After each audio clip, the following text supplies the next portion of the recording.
Hello, everyone, and welcome back to the FYE Talks podcast here at ECTC. I'm your host, Alexis Hutchinson, and today we have a very special guest who's going to inform us about mindfulness and how we can use it in our everyday lives. And we're so excited. Thank you so much for coming on to the podcast. And can you introduce yourself and kind of give a little bit of background? Oh, absolutely, Alexis. Thank you, first of all, for the invitation to be with you all. And I come into this space as the my ancestors' wildest dreams and my great grandma's sweet baby and my mama's love. So my name is Dr. Lucretia Dye. Most people call me Cree. I am a professor at Western Kentucky University, but I'm also I think my primary life and love is yoga. So I'm a experienced 500 level yoga teacher, also mindfulness instructor, as well as a mental health therapist, a licensed professional clinical counselor. So in all of that, I prepare those who are training to be mental health therapists, whether it be addictions, marriage and family, sex therapy, school counselors, any form of therapy you can think of. I prepare those students, master's level students that are training to be therapists, but I'm also a therapist myself and have practiced for over 20 plus years. So everything that I will be sharing today is rooted in research and practice. As a researcher and as a scholar, I love this topic. I love what we're going to be talking about.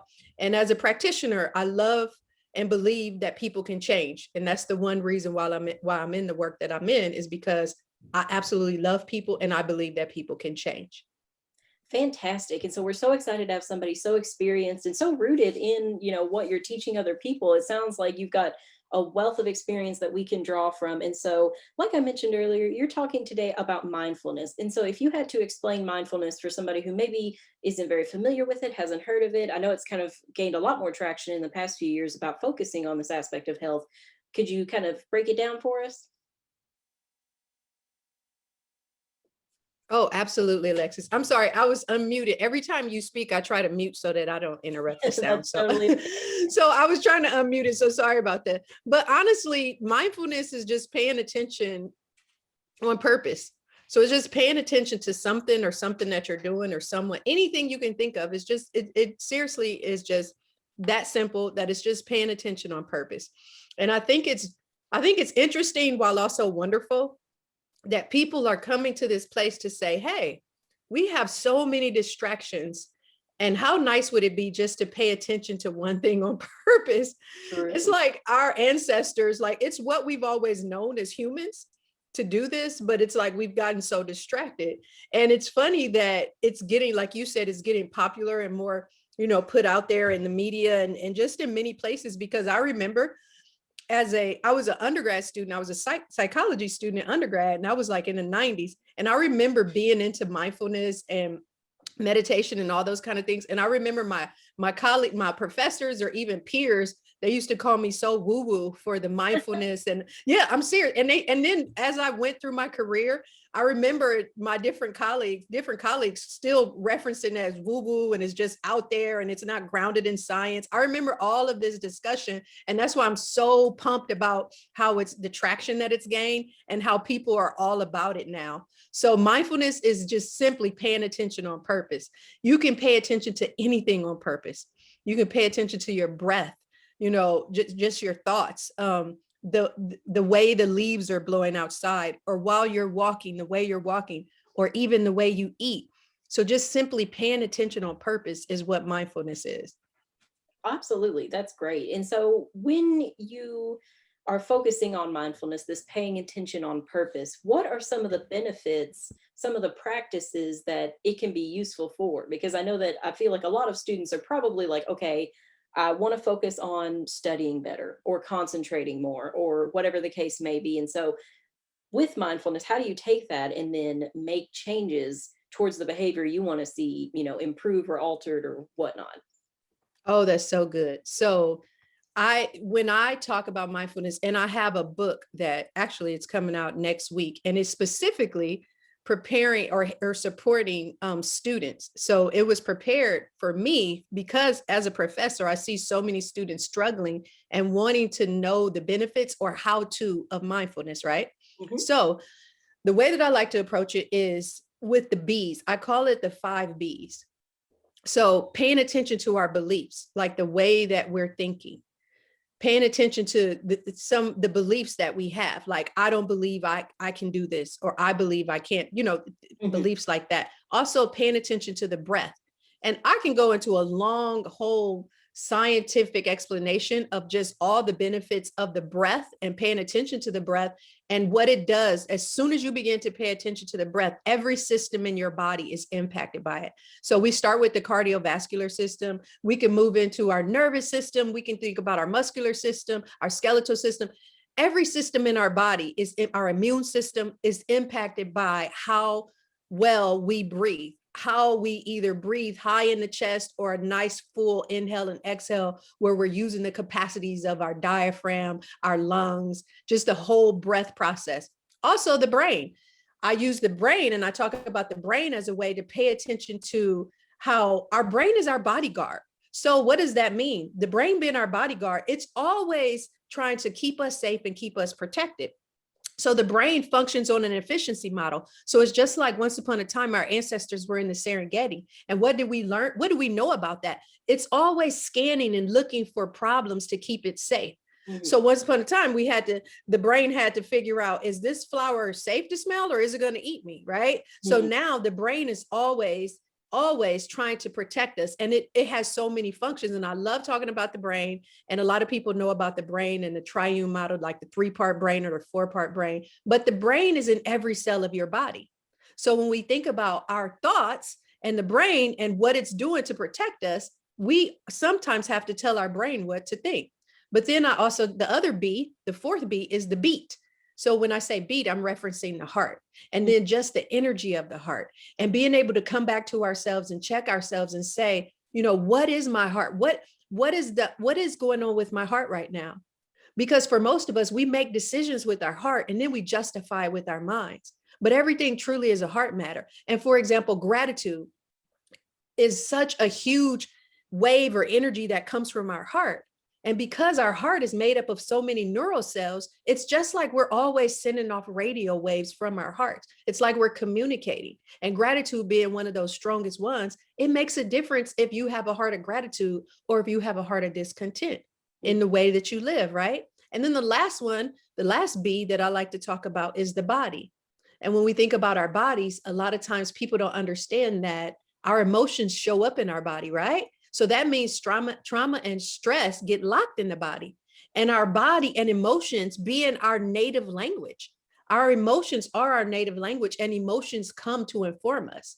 And emotions can show up in varied parts of the body. And it's beautiful once you get back in touch with your body, you understand what's going on. And it all comes as signals, as messengers, as partners to help us live better. So those are the 5 B's that I like to use when I talk about how to be balanced, how to be well, how to be mindful. But we have everything we need right inside of us. We have a pharmacy within, and everything we need is already within us. It's just a matter of coming back to ourselves and being aware of those things. That is absolutely amazing, and I think that is a super incredibly powerful message. My mind is, like, sitting here like, and so that is, I mean, it's so true. What you mentioned is incredibly true. I mean, you think about it, and I love what you said there, emotions are our native language. I mean, and you know how you feel and when things aren't right, and so I think that it is vitally important to tune into that language and say, am I actually okay, or am I masking it? Am I using these distractions? Because I think that people don't appreciate really just how much, companies and different things work to keep you distracted. It was actually interesting. I've been reading a lot on dopamine detox lately and how that kind of like you're always trying to get that next fix. And so when you really work in our conscious and trying to, maybe hold off on that a little bit on those impulses, and then you really gain a lot of control about yourself. And so that is absolutely amazing, and I'm definitely going to be shedding or spreading the knowledge of those 5 B's here. And so with that, we mentioned gratitude earlier, and I think that people really don't appreciate how powerful something like gratitude can really be. And so could you give us a little bit of information on gratitude and how that can be impactful in your life? Because I know that right now, and especially in our current environment, it can be so hard to feel gratitude for the things that we have and where we are and things like that. But I think it's something that really helps you, be resilient in your life and gives you a framework to stand on when you feel like you have nothing. Oh, absolutely. So, okay, so sometimes I do this mindfulness journey where and let's just so let me just walk us through it. So this Mhm. is for anyone that's a listener. I want to invite you to just become aware of you right now. So we're going to all invite ourselves to be in this moment right now.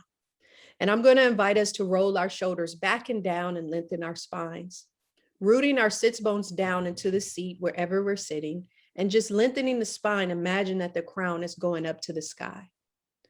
And in this process, if it's available to you, you're welcome to gently close your eyes or to let your gaze fall to your lap. And now begin to just notice your breath. Begin to notice your inhale and begin to notice your exhale. Now stay here with me because I want to invite you to bring notice to any sounds outside of the room that you're in. So everybody just pay attention to the sounds outside of the room that you're in. And then I want to invite you to give attention to the sounds inside of the room that you're in.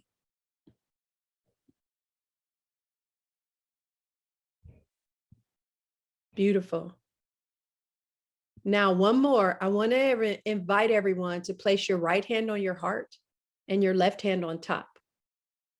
Continuing with your eyes closed so that you can see you. Once you place your hands on your heart, notice that there's like a softening that has just occurred. Notice that it feels like you've come back to yourself. There's like this primal connection that happens. So right here, family, with your hands on your heart, I want you to listen, just like you listen for the sounds outside of this room, inside of your room. I want you to listen to your heart, to the beat.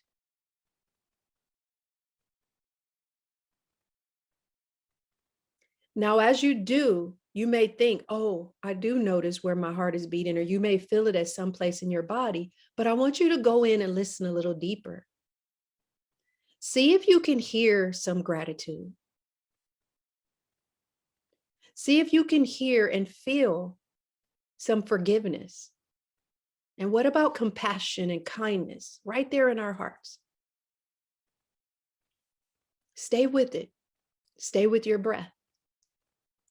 You see so often, the louder, more aggressive emotions like anger and frustration and sadness can tend to drown out those tender emotions such as kindness, compassion, and gratitude. So family, let's stay here for a couple of more breaths, a couple more beats, and allow yourself to just notice and see if you're able to connect to that gratitude in your heart today.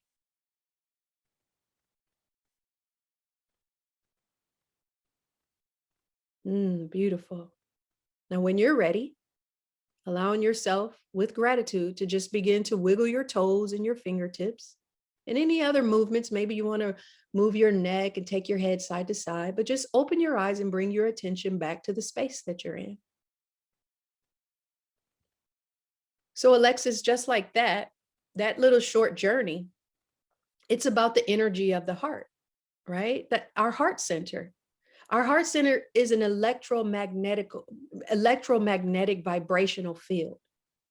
And it has over 40,000 neurons. And of all the cells in our heart, 67% are neural cells.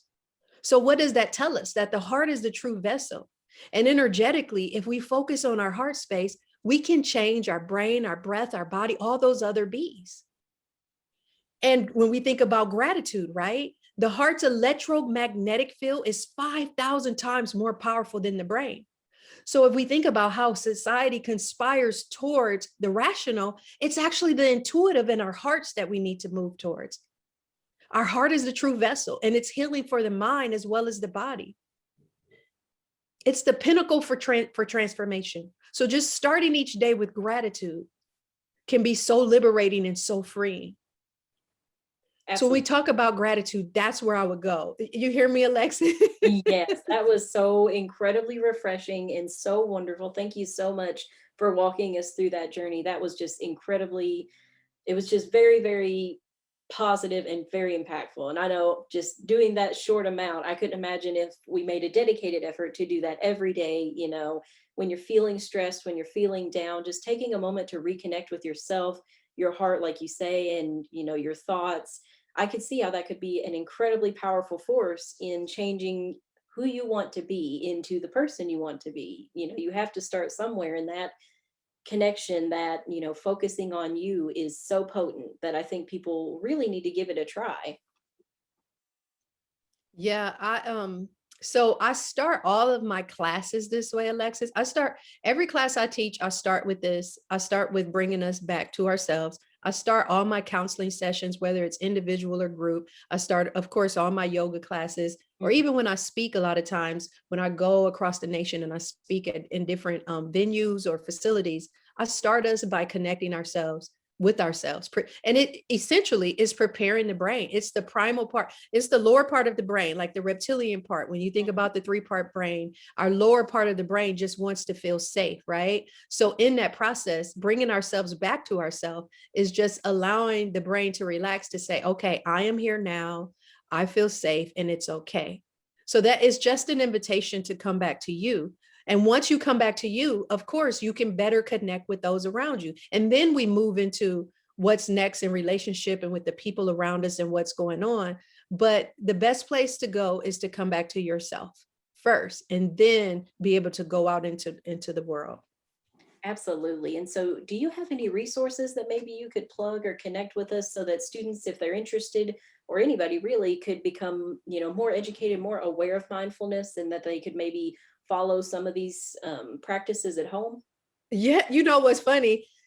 Of course, I'm going to plug my book first now, Alexis, because I wrote it specifically for this reason. I would get people and I would speak at different events, and people would be, or I'm teaching a yoga class, and they're like, oh my gosh, Cree, I wish I could. Can you help? I want to know more about that, or I want to learn more about the brain and just those things that you're talking about. Or even every day, I want to start a meditation practice or a mindfulness practice. So each chapter of my book literally addresses every one of these things. So there's a whole chapter that has 31 days of mindfulness, where it's just basically you get day one, it's a practice for you to review and to read. And then you day two, and it goes through for 30 days, for 31 days. Another chapter is speaking specifically and giving tools to relax the stress response in the brain. So each chapter has it really is like a tool book. It's just a bunch of activities and techniques and practices that you can do, like you said, for just a little short amount of time a day. You can do this, and I have it all in one book. That is fantastic. And so, is it going to be on Amazon, Barnes and Yeah, it Noble? actually We is. never know where to find this. I am happy to send you the link. It's actually, if you look at in my signature, because it's published through Routledge, and it's coming out March 25th. That's no, actually, some of them have been mailed out today, because someone texted me earlier and said, I got my book today. So if you look at my signature line through our emails, the link is actually there, because I'm so excited for it. Like, it reads to help and support students, but it's really for anyone. It's really for anyone. Everything that I included in it is based off of the work that I've done for years. Everything that I've done working in schools. I used to be a school counselor, working with high school students, middle school students, college students, and even with families. I'm currently doing a webinar, and it's free to anyone. So anyone who listens to this and is a parent or works with young people, I'm doing a webinar, and it's free. It's called Emerging Minds on Monday nights. It's 30 minutes where I talk about different things, different tools, different techniques to use to better connect parents or adults with the young people in their lives. That's amazing. I'm sure that all of our students could benefit to that in some capacity. So definitely check that out. I'll have all the links to all this wonderful information and where you can find more of Dr. Dai's writings and information. And so thank you so much for coming on the podcast again. We really appreciate it. This has been super insightful. And I think it's very powerful that our students listen to this and kind of take a moment to connect with themselves, what they believe, how they breathe, all of those different aspects. And so thank you again, Dr. Dye, for coming on and joining us today. No problem, Alexis. Thank you all for having me. And I really just extend that love and light to everyone. And I feel like the word Ubuntu, it's an African word that means when you are well, I am well. And a person is a person because of other persons. So it's all of us, right? So thank you for having me. Absolutely. Thank you. And so tune in again to the FYE Talks podcast every Tuesday and Thursday at 1 p.m. We post absolutely amazing content just like this. If you'd like to know more, you can find us on YouTube at FYE Talks. So tune in again. Thank you.